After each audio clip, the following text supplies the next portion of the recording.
Hey, everybody. How are you doing? I'm going to read a chapter or two from There's a Boy in the Girls' Bathroom. You all are on chapter 15. And if you remember, the last time we read, the chapter before was the chapter where Bradley and Jeff were walking home, and Colleen and Melinda and Lori came by and were saying hi to Jeff, which Jeff always has to answer back hello, remember? And Bradley hates this. And Bradley was arguing with the girls and basically started a fight with Melinda because they kept saying hello to Jeff. And anyway, Bradley ended up getting beat up by Melinda. So it was kind of ironic because remember, Bradley had been talking about beating up the girls and saying girls were easy to beat up because you just had to hit them once and then they would cry and run away. And that's actually what Bradley ended up doing. So that's where we left off. We're on chapter 15. My poor baby, said Bradley's mother as she wrapped her massive arms around him. He had stopped crying shortly after he ran away from Melinda, but started again when he saw his mother. They beat me up and threw me in the mud, he sobbed. His mother wiped his face with a tissue she kept rolled up in her shirt sleeve. Come on, she said, and led him by the hand down the hall to the bathroom. You'll have a nice warm bath, put on clean clothes, and feel good as new. Claudia was in the bathroom, combing her hair. What happened to him? Some bullies picked on him after school. There were 4 of them, said Bradley, and they ripped up my homework, too. You've been crying, Claudia accused. That's the rain, said Bradley. Claudia started to say something, but her mother told her to leave the bathroom. She laid out clean clothes on the bathroom counter, then started the water. After his bath, Bradley went into his bedroom. He was just in the nick of time. Ronnie the rabbit was romping across the bed, singing doo-dee-doo-dee-doo-dee-doo, when suddenly she was lost. Where am I? She asked. Now, remember, it's been a while since we've read anything about this, but Bradley has the little animal figurines that he plays with in his room, and he pretends like they're real, and they talk, and he acts things out with them. So that's who Ronnie the rabbit is. Suddenly, 3 bad guys were chasing her. They were the 2 of spades, the 9 of hearts, and the king of diamonds. The king of diamonds was the leader of the bad guys. After her, he yelled. Help, called Ronnie. She ran to the edge of the bed, the cliff. She was trapped. The floor was 1,000 feet below. The bad guys moved in for the kill. Let me go, she shouted, then fell off the bed onto the floor. But that was an accident. Bradley picked her up and put her back on the edge of the bed. It never happened. There was a timeout. What are you going to do to me? Asked Ronnie, trembling on the edge of the cliff. We're going to kill you, said the king of diamonds. Oh, no, you're not, said a voice from behind. It was Bartholomew. Get him, boys, ordered the king of diamonds. The cards attacked. Bartholomew punched the 2 of spades in the stomach, then flipped him over his head and over the cliff. Ah! The 2 of spades yelled as he fell 1,000 feet to his death. Next, Bartholomew beat up the 9 of hearts.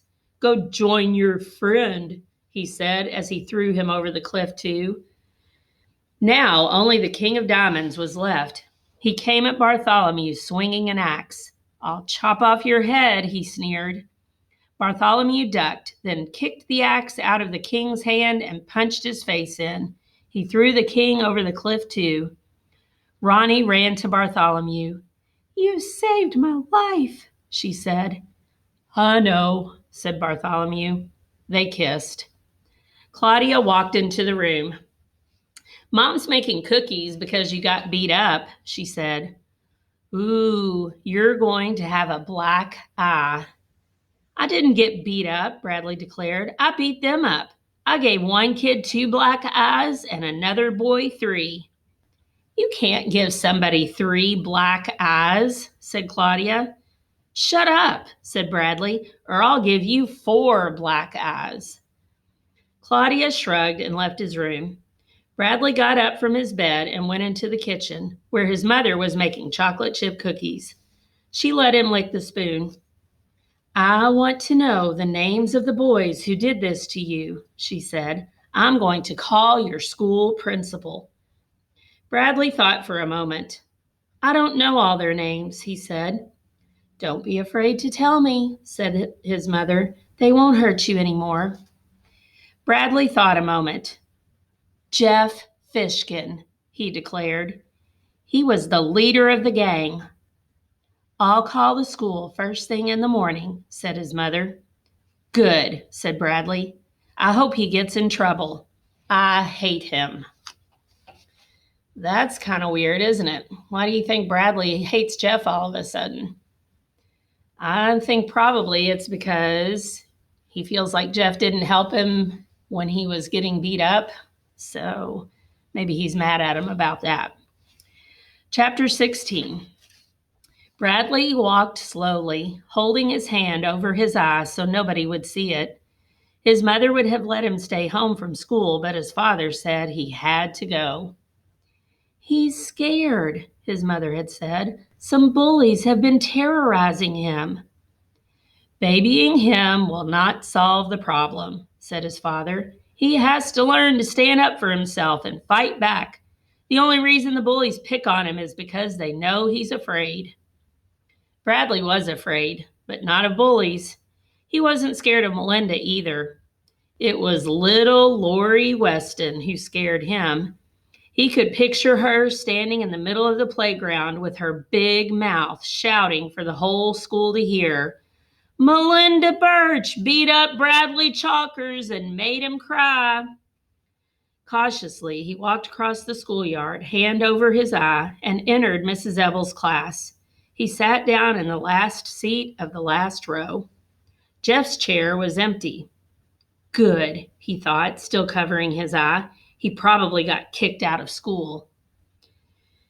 Out of his uncovered eye, he looked at the chart full of gold stars on the wall next to him. He was glad he didn't have any. He thought gold stars were ugly. Mrs. Ebel was in the middle of teaching the difference between adjectives and adverbs when she suddenly stopped and asked, Bradley, is there something the matter with your eye? No. Then please take your hand away from it. I can't, he said. Why can't you? He quickly tried to think of a reason why he had to keep his eye covered. His mind raced through 100 ideas. My hand's stuck, he said. It's stuck?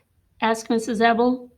I was gluing something and got glue on my hand, and then I accidentally touched my face with my hand, and it got stuck. Bradley, take your hand away from your eye. He grabbed his wrist with his free hand and pretended to try to pull it away. I can't. It's stuck. Do you want to go to the principal's office? She asked. He's good at unsticking things. Wait, I think it's starting to loosen now, he said. He pried his hand away. There was a bluish-black circle around his eye. For a few seconds, nobody said anything. Then everybody started talking at once. What happened? Asked Mrs. Ebel, but then quickly said, Never mind, I don't want to know. She told the class to turn around and started again on adverbs and adjectives. Jeff walked in late. He said something to Mrs. Ebel, then sat down next to Bradley. Bradley looked the other way at the chart full of gold stars.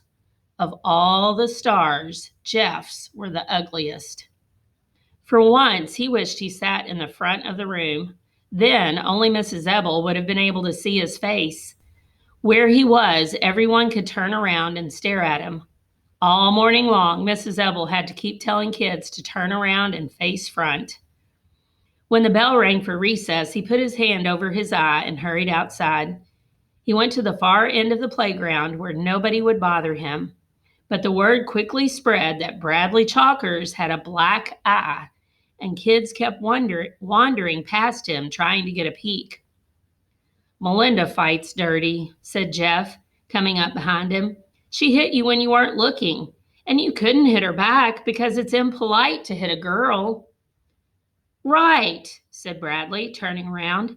"I would have punched her face in, except it's impolite. Melinda probably told the whole school that she'd beat me up. She's so stupid." "No, I don't think she told anybody. After you left, she asked me not to tell anyone what happened. She made Lori and Colleen promise not to tell, too." "She's probably afraid I'll punch her face in," said Bradley. "Probably," said Jeff.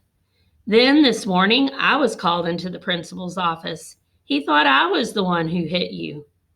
"What'd you tell him?" Bradley asked. Jeff shrugged. "I told him you're my best friend." "The principal's stupid," Bradley agreed. Okay, that takes us to chapter 17. We'll read some more on this later. See you all soon.